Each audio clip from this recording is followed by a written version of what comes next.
बिस्मिल्लाहिर्रहमानिर्रहीम। अभी हम जो है 7.1 का क्वेश्चन पढ़ेंगे। एग्जाम्पल है 7.1। तो 7.1 की तरफ हम आते हैं। ये चैप्टर नंबर 7 में रैंडम वेरिएबल का सबसे पहला एग्जाम्पल है। इंशाअल्लाह इसको हम डिटेल से पढ़ेंगे। वो कह रहा है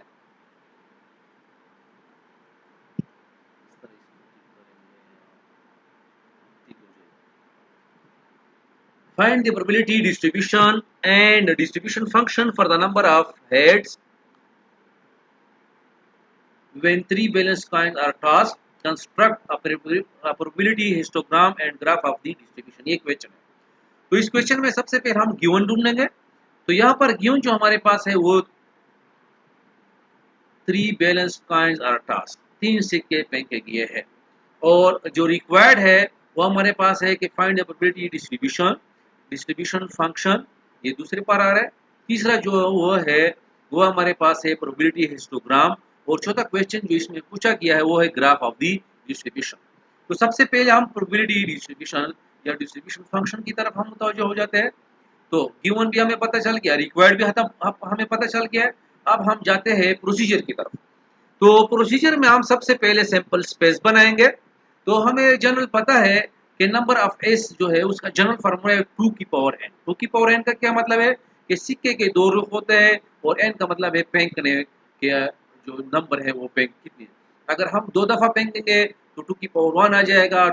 2 की पावर 1 का मतलब है कि सैंपल स्पेस में 2 चीजें होगी, एक हेड होगा और एक टेल होगा। अगर 2 दफा फेंकेंगे तो हमारे पास जो उसके पॉसिबल आंसर आएंगे, यहाँ पर सैंपल स्पेस का जो तादाद है वो आ जाएगी 4। इसी तरह अगर हम 3 सिक्के फेंक रहे हैं, इस तरह 3 सिक्के हम फेंक रहे हैं, तो यहाँ पर एन की जगह हम पुट करेंगे 3। तो 2 की जगह 3 से हमारे पास 8 आता है। तो नंबर ऑफ एस का मतलब ये है कि यहाँ पर एस में 8 किस्म की चीजें होगी। तो सबसे पहले हम देखते हैं, यहाँ पर आ रहा है हेड हेड टेल, यानी पहले सिक्के पर हेड है, दूसरे सिक्के पर बी हेड है और तीसरे सिक्के पर टेल आ रहा है। तो इस तरह हम अगर हम इसको आगे पीछे करते जाए तो head head head head head tail है, इस तरह चीज आ जाएगी और आखिर में आ जाएगा टी टी टी। ये हम ऑलरेडी चैप्टर नंबर 6 में तफसीलन पढ़ चुके थे। यहाँ पर मैंने आपको थोड़ा सा एक्सप्लेन करके दे दिया है। अब वो कह रहा है कि डिस्ट्रीब्यूशन फंक्शन आप बनाए। तो डिस्ट्रीब्यूशन फंक्शन का मतलब ये है कि हम आप रेंडम वेरिएबल की तरफ आएंगे। तो यहाँ पर हमारे पास जो पॉसिबल हेड्स की तादाद है विद रिस्पेक्ट टू हेड्स, उसने बताया कि विद रिस्पेक्ट टू हेड्स। तो इस चीज क्वेश्चन को हम चेंज भी कर सकते हैं, विद रिस्पेक्ट टू टेल भी कर सकते हैं, मगर वो अलग टॉपिक है। यहाँ पर जो क्वेश्चन में पूछा गया है कि construct a distribution function for the number of heads. तो यहाँ पर पॉसिबल हेड्स की तादाद जो है वो 0 भी आ सकती है, 1 भी आ सकते हैं, 2 भी आ सकते हैं और 3 यहाँ पर उसने लिखा भी है। तो शुरू करते, let X be the random variable that denote the number of heads. जो नंबर ऑफ हेड्स को डिनोट करते हैं, then the value of X are 0 1 2 and 3 and their probabilities are. वो कहता है कि नंबर ऑफ हेड्स की जब हम बात कर रहे हैं तो यहाँ पर देखे नंबर ऑफ हेड्स तो 0 पॉसिबल है, 1 2 3 इस तरह लिख ले, इस तरह लिख ले, आप लोगों की मर्जी, जिस तरह आपको आसान लगे आप इसको लिख सकते हैं। तो यहाँ पर रैंडम वेरिएबल के लिए कैपिटल एक्स और स्मॉल एक्स हम इस्तेमाल करते हैं। तो 0 1 2 3 का आपको पता चल गया है कि नो हेड, 1 हेड, 2 हेड और 3 ये सारे इसके पास। तो रैंडम वेरिएबल ढूंढना आप लोगों का काम है। जो क्वेश्चन टू क्वेश्चन ये वेरी करता है, मुख्तलिफ हो सकता है। अब आते हैं, जिस तरह हमने पिछले लेक्चर में पढ़ा था कि प्रोबेबिलिटी को हम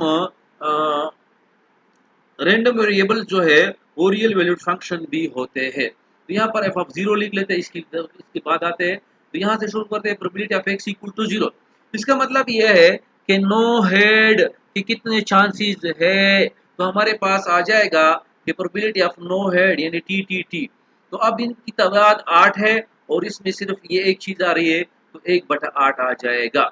इसी तरह probability of X equal to 1, तो यानी वो हेड के कितने चांसेस है, एक हेड के कितने चांसेस है, तो आप यहाँ से देख लेंगे, इधर लिख लेंगे, इस सेट का सबसेट लेंगे तो ये 3 चांसेस है।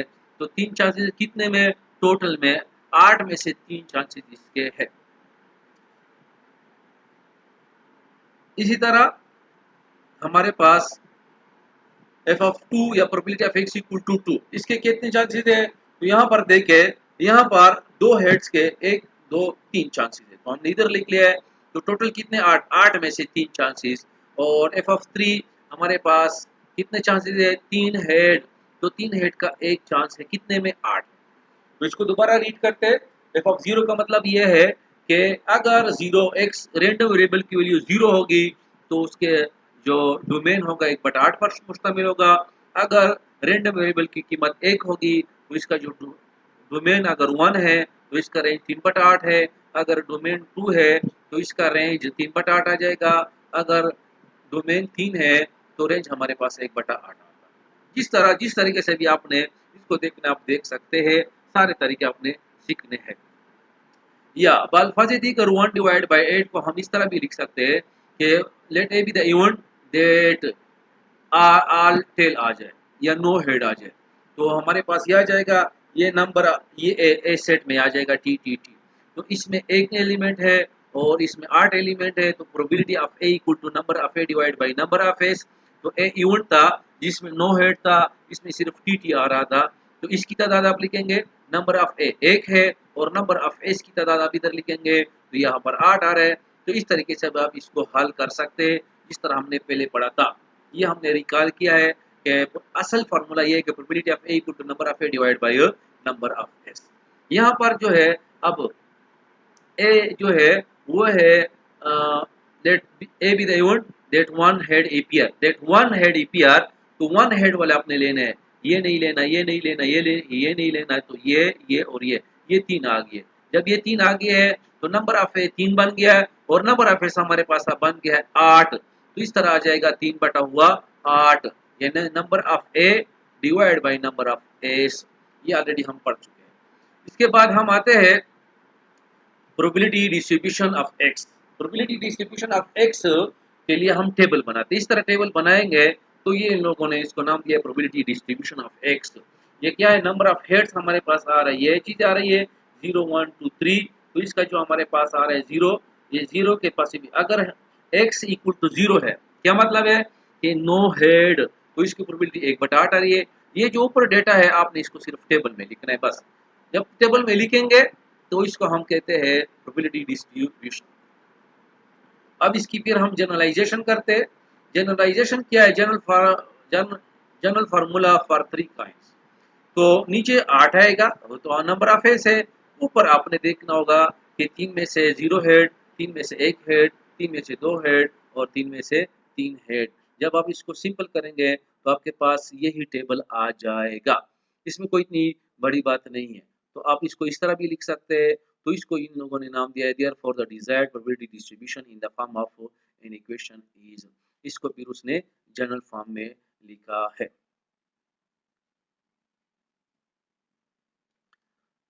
अब दो क्वेश्चन बाकी है, उसकी तरफ हम आते हैं कि प्रोबेबिलिटी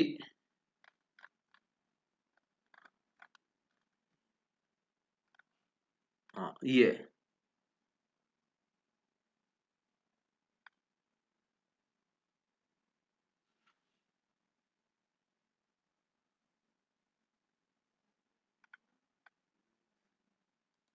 पार्ट की तरफ आ रहे हैं। उसमें आप देखें, अगर एक्स की वैल्यू 0 है तो ये इम्पॉसिबल इवेंट है, यानी एक्स की वैल्यू लेस देन 0 है तो ये हमारे पास इम्पॉसिबल इवेंट है और इसकी जो प्रोबेबिलिटी होगी वो हमेशा 0 आती है। और अगर इस प्रोबेबिलिटी की वैल्यू जो देखे, रैंडम वेरिएबल की वैल्यू 0 से लेकर 1 तक है, तो यहाँ पर देखे 0 से लेकर 1 तक, तो 1 शामिल नहीं है, इसमें 0 शामिल है, तो इसकी कीमत आ जाएगी 1/8। इसी तरह अगर यहाँ पर लिखे हम 1 लेस देन, देख लेते हैं नेक्स्ट पेज में, देख लेते हैं।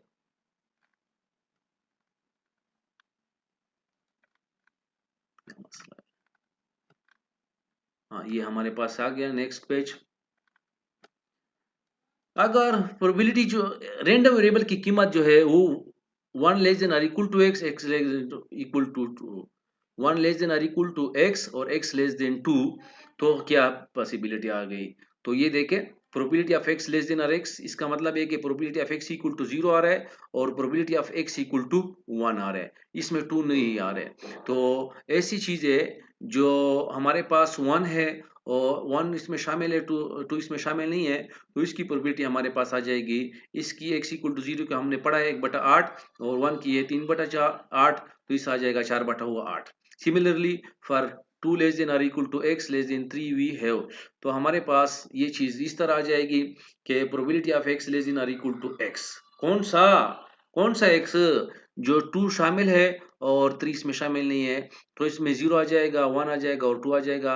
इन लोगों ने इस तरह इसको बनाया है, तो ये आ जाएगा 7/8 और फाइनली x ग्रेटर देन और equal to 3 we have, x less than और इक्वल टू 3। तो यहाँ पर हमारे पास टोटल पॉसिबिलिटी है कि 3 हेड, देखे ये आ गया है कि एक हेड, तो एक हेड के लिए 0 हेड भी आ सकते हैं और एक हेड भी आ सकते हैं। तो ये 0 हेड आ गया और ये एक हेड आ गया, तो इस तरह आ गया। अब वो कहते हैं कि 2 हेड तीसरा शामिल नहीं है, तो 2 हेड में देखे 0 हेड भी आ सकते हैं, 1 हेड भी आ सकते हैं और 2 हेड भी आ सकते हैं। तो x की वैल्यू 2 हेड या उससे कम आ रही है, तो इस तरह हमने यहाँ पर लिख लिया है। यहाँ पर है finally for x greater than equal to 3, क्या मतलब है कि रैंडम वेरिएबल जो है उसका मतलब है 3 हेड या 3 से ज्यादा, तो इसका मतलब है ये एक पॉजिटिव सैंपल स्पेस है। ये तो टोटल प्रोबेबिलिटी जो आ गई है इस तरह आ जाएगी। यहाँ पर आ जाएगी, इसमें 0 भी आ जाएगा, 1 भी आ जाएगा, 2 भी आ जाएगा और 3 भी आ जाएगा। तो सारे के सारे जमा करेंगे तो यहाँ पर 7/8 है, 1/8 और भी आ जाएगा, तो 8/8 आ जाएगा और 8/8 का मतलब है 1। अब इन चीजों को हम इधर डिस्ट्रीब्यूशन, इसको कहते हैं डिस्ट्रीब्यूशन फंक्शन हम इसको लिख लेंगे। F of X equal to 0, 1 और 2, 4 और 2, जो हमने कैलकुलेशन की है उसको आप टेबल फॉर्म में लिखेंगे, तो ये आपके पास आंसर आ जाएगा। यानी अगर इम्पॉसिबल इवेंट है तो 0 आ जाएगा, अगर आपके पास नो हेड है तो इसके ये चांसेस है, अगर 1 हेड है तो इसके ये चांसेस है, अगर 2 हेड है, इसका मतलब यहाँ पर ये लोग ये ले रहे हैं कि 2 हेड एंड लेस देन 2, तो 2 हेड हमारे पास आ रहा है 7/8 और अगर ग्रेटर देन 3 हेड है या 3 हेड है तो इसकी प्रोबेबिलिटी हमारे पास ये आ रही है। उसके बाद the probability histogram is obtained by plotting the points x of x while the graph of distribution function is obtained by plotting the points x। तो यहाँ पर हमने x ऑफ x, यहाँ पर हमने x और f ऑफ कैपिटल F ये डाल दिया है। तो ये क्वेश्चन नंबर 3 है। तो यहाँ पर ये देखे, ये हमारे पास है 1/8, तो ये तो मीटर, ये तो आप किताब में देख ले, किताब में आपको क्लियर हो जाएगा। यहाँ पर है 0, यहाँ पर है 1, यहाँ पर है 2, यहाँ पर है 3।